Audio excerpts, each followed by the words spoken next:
Yo, everybody, what is up today? We are looking at the second to last volume of Donny Case Thor, Volume 5. I said second to last, and I also said the volume for some reason. I don't know why. That was really stupid. But yeah, this is the volume we're looking at. Pretty cool, right? It's got a really nice title, Thor.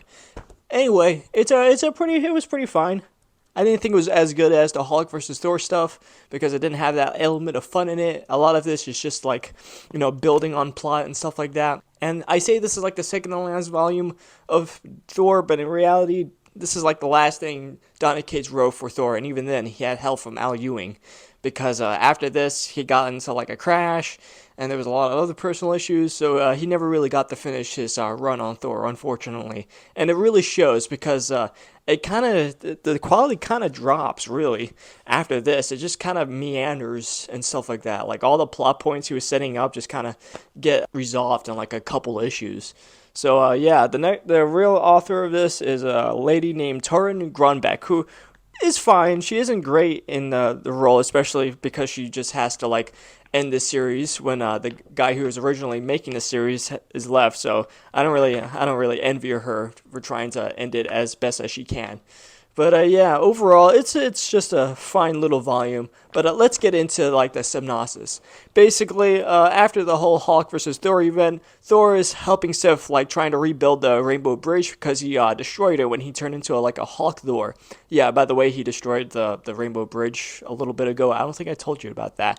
But even then, yeah, he destroyed it. But while they were doing this demon guy named, I think, Darkhoff, I don't know, Dark something, he comes in and he tries to kill Thor, and he's like surrounded by a symbiote. And he nearly beats Thor until a real symbiote named Venom, yeah, Venom comes out and helps him.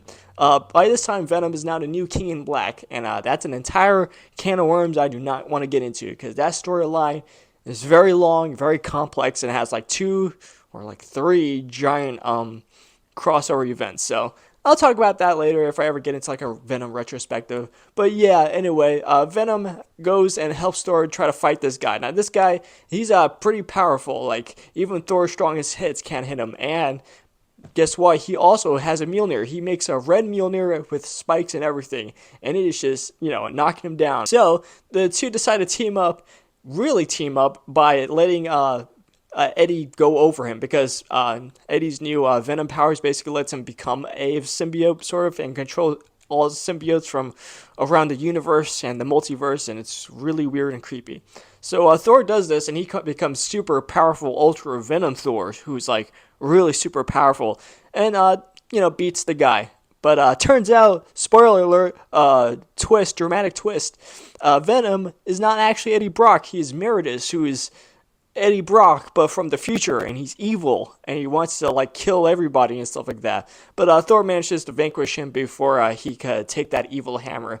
Also, the symbiote didn't die when they fought. Apparently, it just kind of went down into the cracks of the ground and went on Dr. Donald Blake, who is still underneath Asgard as we speak, and is now super evil. Now he has a Venom symbiote. So hopefully they don't forget about that plot line. Marvel has never done that before. Ever. Anyway, the next plot is regarding Thanos, because if you don't remember, Thor is having dreams of Thanos with a new Infinity Gauntlet with a black Infinity Stone and like using his hammer to hold all the Infinity Stones, and it's super crazy. So Thor is honestly pretty psyched about that. So he goes searching for Thanos, anything about Thanos, and the next section is really just Thanos and his history and stuff like that. So there's not really much to say about it.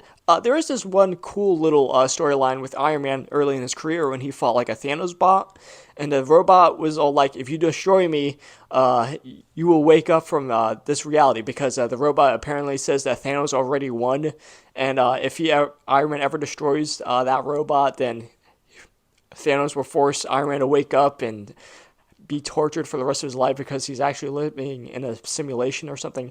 It's crazy, but it's super cool, and it gives like Tony even more trauma than he already has. So that's pretty funny. That isn't funny. That's actually pretty terrifying. Yeah, but anyway, that was pretty crazy.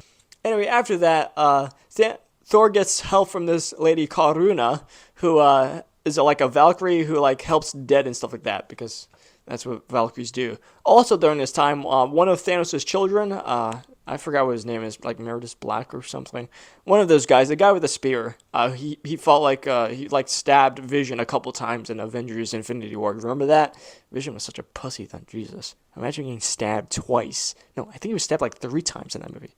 Anyway, yeah, he kidnaps Thor's daughter and tries to use her to open up this like gate thing that could be a portal in time, so he could get Thanos back into the land of the living. So he does that, and Thor figures this out and goes and tries to find him. They go through like the underworld and stuff like that and fight some Draugr, which are like zombie warrior things, whatever. And they fight and they find him. Apparently, it's not working. During this time, they also see Bor, who is Thor's grandfather. They don't really see him. They see more like a reflection of history that happened. And apparently during this time, Bor was actually fighting against Thanos because Thanos was like trying to get his power or something. That's an entire different story. But yeah, that's pretty cool. So anyway, they try to fight this guy and they win. But Thor's hammer kind of goes a little crazy for some reason. Odin, who's inside the hammer, by the way, is kind of going crazy. He's like, Thor, what's going on? I'm in pain. I'm hurting. Well, because of this, because Thor decides to use his own blood to open up the time door. And look who comes out. It's Dr. Doom. Oh, that's pretty crazy, right, guys? Dr. Doom, what do you think is going to happen? You gotta keep watching until next time. But yeah, overall, this is a pretty fine volume overall. I didn't hate it or love it, and it's pretty obvious that they're just trying to close every single plot point in this volume, in this series, and just kind of close it down. The next 6 series is going to be written by Torun Grumbeck, which I told you before. And yeah, it's overall a fine 6 out of 10. And the next one's also 6 out of 10, spoiler alert, but we'll get into that when we get into that. But yeah, like, comment, subscribe, and comment down below. See what else you want me to talk about, and I'll see you next time.